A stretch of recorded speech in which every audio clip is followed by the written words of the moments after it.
This is Ivale village in Busoro sub-county, Kabarole district. It's lush with gardens. Residents are eager to show off the village prize. It's a shallow well that was constructed in April 2011 with the support of Alliance for Youth Achievement, AYA. Previously, residents fetched water from an unprotected pond not so far away from their new source.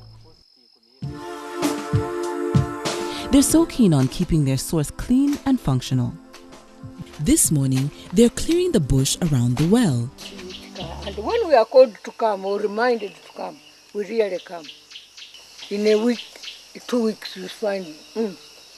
So that's why we want to slash it, to dig it in fact. Because we slashed, we dug. But then this grass grew up. We need to put on a nice compound. And we are going to plant flowers around and fence so that the whole place is clean. Further away, in Lira district, residents of Elwany village in Agali sub-county are fetching water from a shallow well with a broken handle. This well was constructed in 1989. It broke down for a while and was rehabilitated in 2002 using money collected by the users. When it broke down a second time, it was repaired by the area member of parliament, but he said he would never help again. Residents stopped collecting user fees when the treasurer took off with the money. Now the well is due for rehabilitation, but they don't know what to do. This is a shallow well which has a very good high-yield water, but the problem we are getting here right now is the hand pump is broken, the shock pit itself is full up, the apron has got cracks, the surrounding it's not very okay. First of all, from the experience of pumping itself, I had a problem with my hand. I mean, you get tired so fast, much as the yield is really very high. Back in Kabarole, the Mugusu Gravity Flow Scheme has been in operation since 2008. It has several tap connections and residents are enjoying a bountiful supply of fresh water. But still, some taps are broken and pipes have burst. Because of a burst pipe, one tap stand in Kigai village has not had water for nearly 3 weeks. The users have not bothered to report to the district authorities.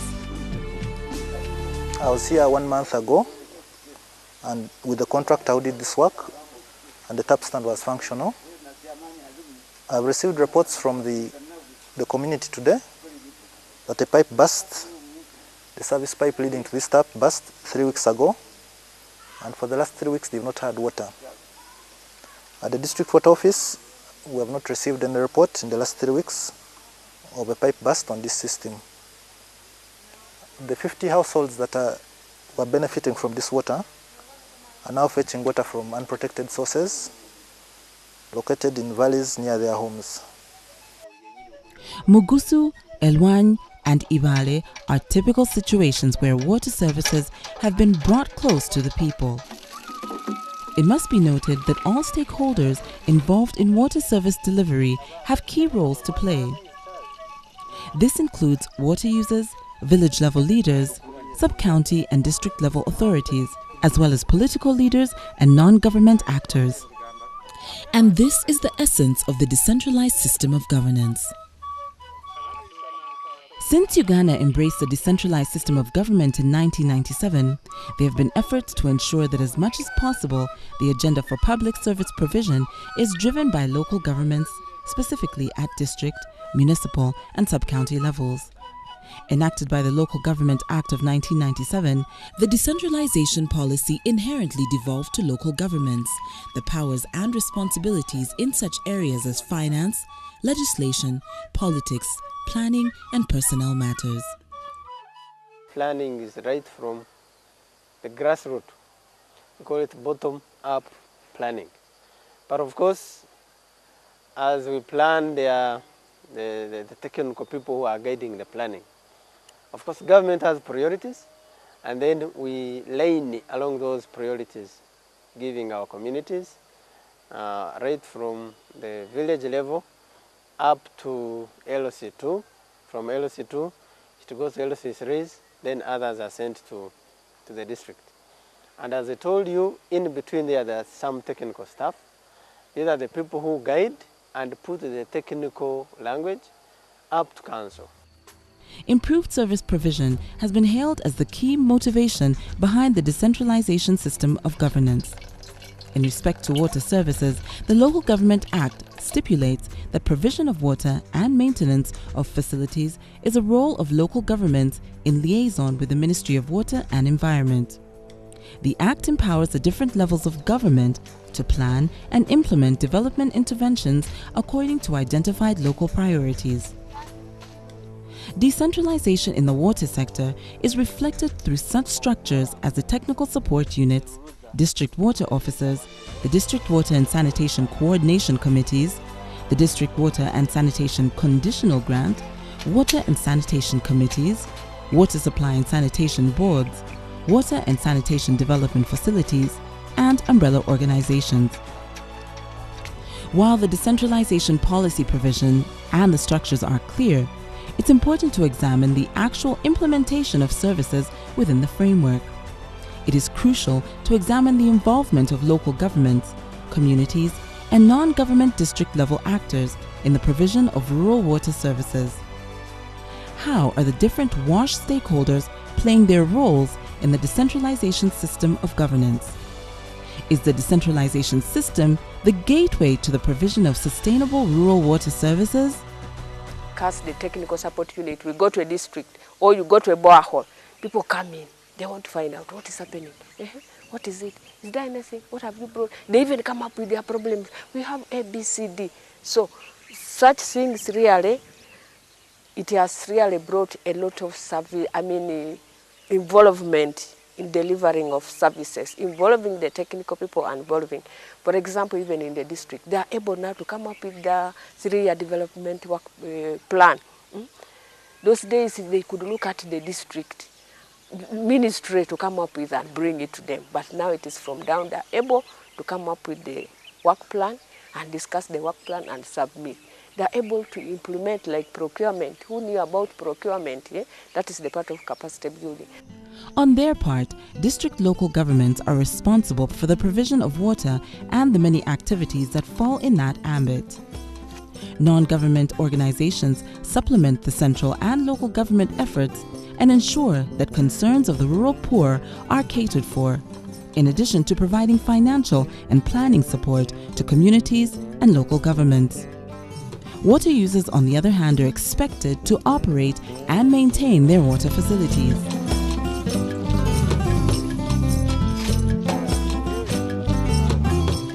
If I'm going to Kijura Town Council, if I call upon the LOC1 and LOC2 and LOC3 to inform them that I'm coming to the area, they should also put more energy in mobilizing for me.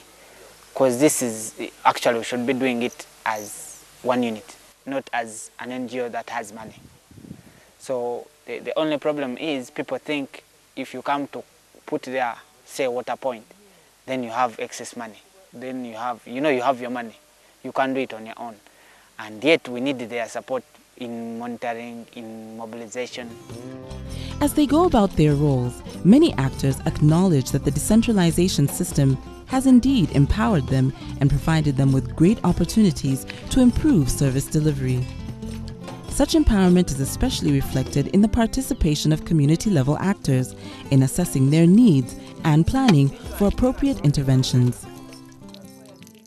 Government ikabitwira mizi ibyo biri tukatura gisimo bitu bo government kubaga tuhire basiga bagakora bagenda tibaragarukire kureba miza gutwakozire galigata tibeja kwegesa tukore ki ubuyonjo bw'aba aya batwegese batwegesa kugira ubutandaro bwese wani batwegesa kuyonja bipira batwegesa kuyonja mu makagitu aba government kibatarakozire mwena aho ntitwe turi kwetegerereza icyaba aya batugambire abatuhiraga mizi bo bakatwegesa bakakora je twagirana kose mu sentomu twashomera kimwe twagirana notsi batwane bitabo ne karamu twayetegereza mizi nenje ababire bariho abatendingire kose ejo twagezeho nitwo kuza mu cyaro tukegesa abantu abaragataho beitu gavumenti ekiturafana nayo iyo etagaruke na hati tekagaruka amiza gutwa abahire gabagankaye bote barakikozire hanyuma kugafire twataniga gukoresa bizi bye bidiba. While indeed decentralization has provided great opportunities for improved water service delivery, it has also presented some daunting challenges which may have stymied progress in some areas. Decentralized service delivery is especially constrained by the lack of skills and institutional capacity at local government level. A key challenge for the provision of rural water services is inadequate staff, especially in the district water offices. Public service has structures that are in place, and you find most of these structures they are limiting access to staff. For example, the structure we have at the district water office, we find it so lean, especially in as far as the work which is on the ground. Now, District Service Commission cannot act beyond the structure which is there. Then the other issue is staff turnover. And also for a district like Lira, the issue of creation of new districts also brings in the issues of staff. Because I've known that when I came here, before the 4 districts were created of Lira, the staffing level was okay. I would say we were fine in terms of staffing. But every time the new districts are created, they go with the staff. And these staffs are never replaced. Apart from the human resource capacity, other challenges arise from limited financial resources.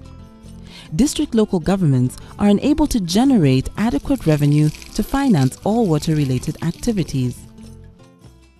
The districts do not have enough revenue base. Most of the districts, the revenue base is so low. They don't have the money. They depend on the money from the Minister of Finance and, of course, donor funding and NGO. So you find the implementation of the activities, at times it's a problem. The grants we get from the district, the local revenue, is really meager, very, very meager, which actually cannot run the water department.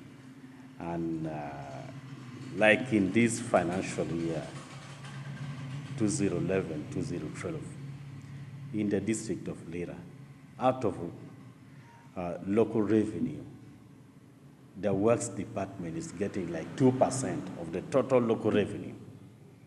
But many activities in the works department, where water is also a subsector, many of the activities, we do it from funds from conditional grant and assistance from NGO. That is a clear manifestation that the district itself, if the activities to be done in the water sector was left in the hand of the district, then we could not manage it. Other challenges include inadequate coordination, information and communication gaps, as well as political interference.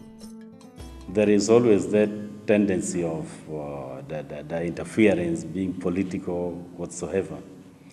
But at the end of the day, with the system and modality of approach introduced by AAAs, everybody noticed there was only a gap in the flow of information.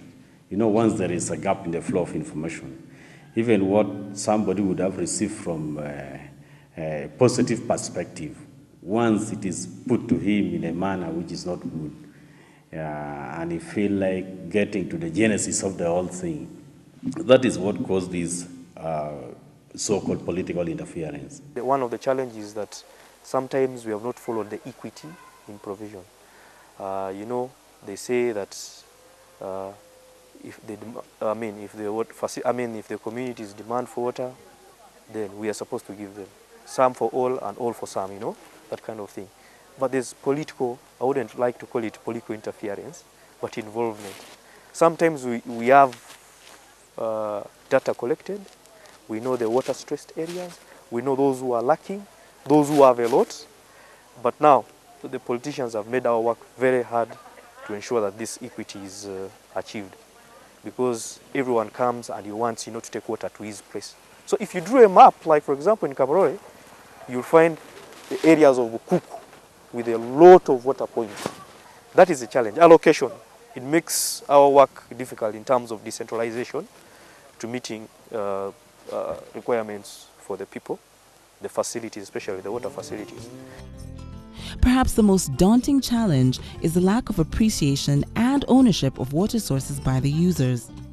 It has been observed that most water users do not see the sources as their own, hence they don't put enough effort, especially in operation and maintenance. Not only does this attitude lead to low sustainability of sources, it also distorts the roles of other actors in the decentralization framework and the provision of water services. Our role as technocrats, we're supposed to mobilize them, ensure that people own, prepare them, they demand for these facilities. But now when it comes to, construction and meeting some of the requirements like the water user committees, there's laxity on the part of the communities because they take this water as free. So there has been these arguments here and there, and they keep saying that, but government tells us that they have given us this water for free. And even recently when the politicians were here, they said never paying. And why should we, So we have had these fights over and over. And it seems it should be me, the NGOs, the politicians, we should move together. Given that decentralization provides great opportunities for better water service delivery, it is important for actors to adapt to the system and see how best to improve their performance therein. There are many ways in which water service providers can capitalize on the opportunities created by the decentralization system of governance. There is a need for synergies from the head ministries, like Minister of Health coordinating with Minister of Water and Environment, which is seen, for example, monitoring. Maybe they would come as a team and monitor down here together, so that these district people also see that there is need to coordinate together. Like in the district now, in Lira district, the technical support unit in the district, in the water sector is helping a lot.